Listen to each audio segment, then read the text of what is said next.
Back.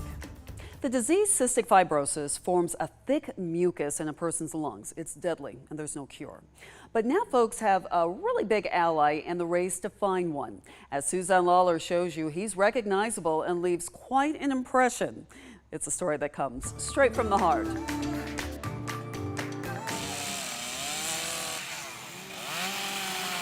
Began Chaptacular back in 2006 as a way for guys to get together and carve amazing pieces in wood.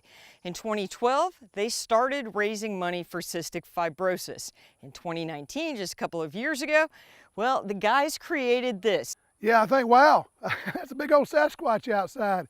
He's not kidding. The creature stands about 30 feet tall and sits gently in Chap's pecan grove. His head is a 35-inch poplar log that was 6 feet long, and it's on top of a telephone pole.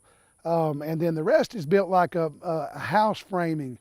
This was chainsaw artist Abby Peterson's brainchild to bring more awareness to Chaptacular. It's one of my favorite things about him. When you look at him, his face has character. You can see the glint in his eyes and the smile on his face. Another carver made a collection box, and Chap put out a sign letting people know donations would go to the Cystic Fibrosis Foundation. It didn't take long for the curious to start pulling onto the property. We've kind of made a joke. We're glad they're here, but we call them Sasquatchers. You know, people will come up, check it out, and then say, oh, well, what's that? You know, everybody has iPhones now, so you can look at it.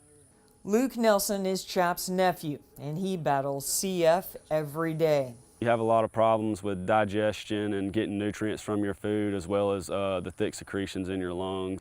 It's a tough situation, but you know, folks did drop in dollars when they snapped a shot with Sasquatch.